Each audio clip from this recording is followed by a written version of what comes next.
Welcome to the 700 Club. The most wonderful time of the year turned tragic in an instant in a Milwaukee suburb yesterday. An SUV plowed into a crowd of people at a Christmas parade. At least 5 of them are dead and more than 40 injured. So you can imagine pandemonium ensued, with one father describing his frantic search from one crumpled body to another, looking for his daughter. What provoked this deadly attack? So far, no motive has been released. Here's Dale Hurd with the details.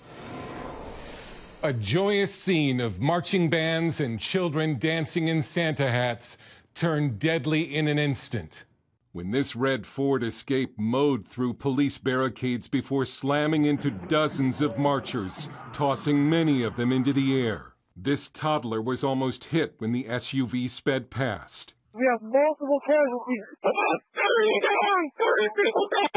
Afterwards, bystanders were in shock. This video shows young families turning their children away from the carnage as people began to weep. People were crying. I'm sure I saw some people who saw their family members get hit. That really just shook me too, because I can't imagine having to see that. And then all of a sudden, I heard a loud bang. The vehicle just struck a crowd of people on the parade route, and we heard deafening cries and screams. Waukesha Police Chief Dan Thompson said they have a person of interest in custody, but did not release more details about the person or say whether police were looking for more suspects. But the website Heavy.com said it had obtained information from the police scanner that the man did identify himself to police as 39-year-old Darrell Edward Brooks, Jr. And New York Post columnist Carol Markowitz tweeted she could confirm Brooks is in custody. An eyewitness who spoke to a Wisconsin TV station described the appearance of the driver as similar to what Brooks looks like. It was a black guy with dreadlocks by himself. I don't know if you want to use that. Okay, well, listen, Rick. Hey, I'm a black guy. Police haven't said what triggered the driver to plow through the parade or whether it was connected to terrorism. There are reports the suspect was fleeing a crime when he drove through the parade. One police officer fired at the SUV to try to stop it. An officer did discharge his weapon at the suspect vehicle to try to stop the vehicle. Local families are now dealing with dead or injured friends and relatives, and others left shaken by what they witnessed. I was so close to actively losing my children, because children go into the road to get the candy, and they were saying that they wanted to get candy. Public schools in Waukesha are closed today as local police work with the Wisconsin Department of Justice to try to figure out exactly what happened. Dale Hurd, CBN News. Well, we don't know the motive, and I'm not sure we're ever going to understand the motive. Children were killed, injured. Grandmothers were injured. It seems from the video that the SUV changed direction, sped up, slowed down. So how can you not look at that and say, this was intentional? So where do we go with this? I don't know. And I don't have any easy solutions. Our hearts go out to everyone who is injured, the families of anyone who lost someone during this horrible tragedy. It is just absolutely evil to have this kind of thing happen. You lose words for it. Well, we do have some partial good news for you. Two of the 17 members of a missionary group who were kidnapped in Haiti have now been set free. Ephraim Graham has that story from the CBN newsroom. Ephraim? Gordon, the two missionaries are safe and in good spirits. That is according to a statement from their church organization based in Ohio. Christian Aid Ministry said it could not give out the names of those who had been released, why they were let go, or any other information. The members were kidnapped back on October 16th by the 400 Mawazo gang after they visited this orphanage outside of Port-au-Prince. The gang demanded $17 million for their release. The group includes 16 U.S. citizens and 1 Canadian. A spokesperson for the Christian Aid Ministries recently asked for ongoing prayer for the members' release. We thank him that he is God and ask him to hear our prayers and bring our families home.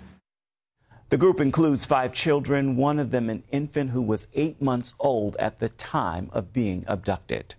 Turning now to Israel, authorities are on high alert after the second terrorist attack in Jerusalem's Old City within a week.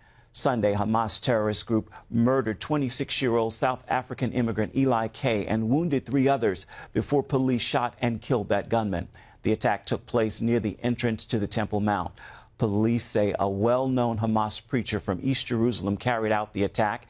Israeli Prime Minister Naftali Bennett warned of other attacks.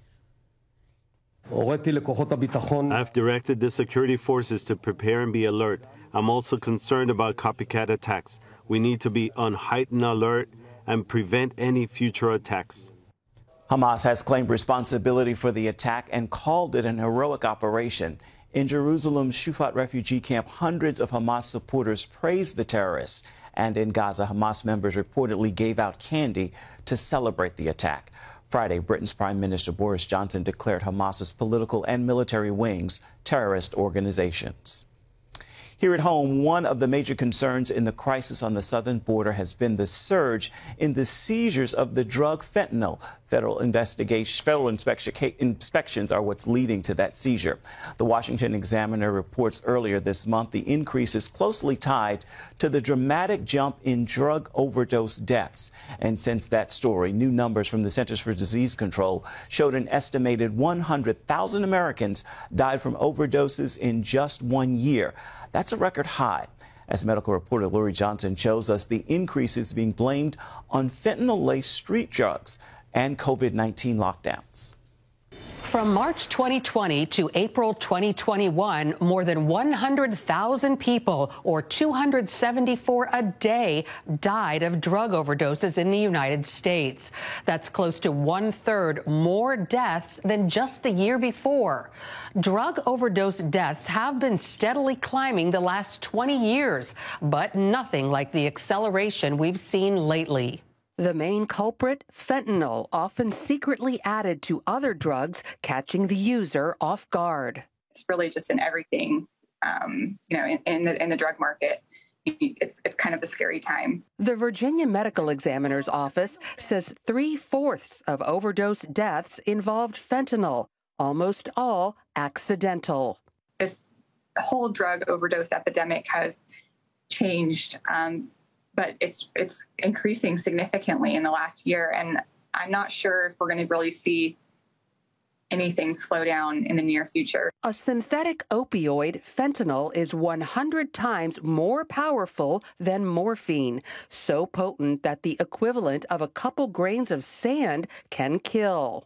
It is cheaper than many other substances, so it can be added to stretch out. If somebody has a certain amount of cocaine, for instance, if they add fentanyl, they can increase the volume at a very low cost. It's also added to pills like Xanax, oxycodone, and Molly. How easy is it to spot fake pills that are bought on the street? Almost impossible. What we call a pill press is what dealers are using to take the powdered substance and turn it back into a prescription-looking pill.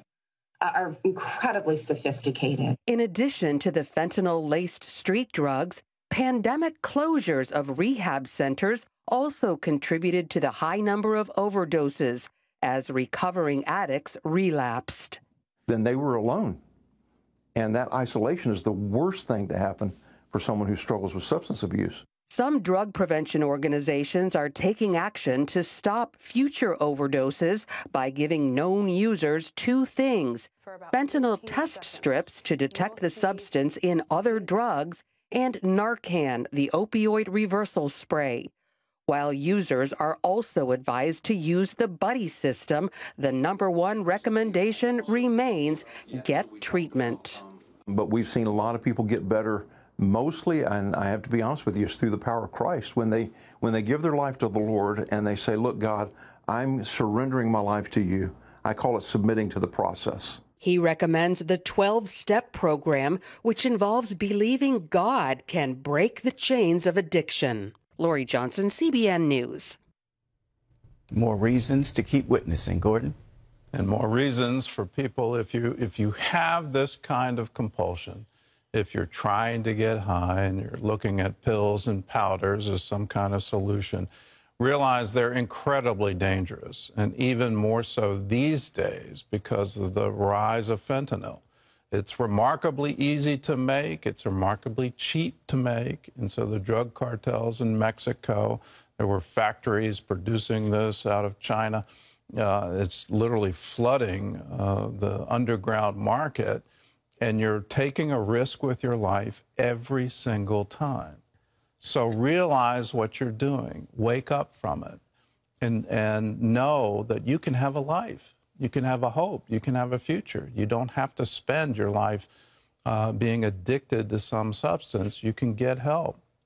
If you're suffering with addiction, there's an old adage, and it's called HALT. If you're hungry, angry, lonely, or tired, please seek help, because you're just one step away from relapsing, one step away from this kind of overdose, and you're worth it.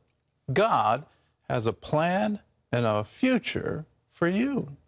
All you have to do to walk into that is surrender and say, I can't do this, but God, you can. Help me take the first step. Help me take the second step. Help me today. If you can make it through the next hour, amen. If you can make it through 4 hours, amen. If you can make it through the day, amen. When you stack them all together, you can have a life, and you can have it abundantly.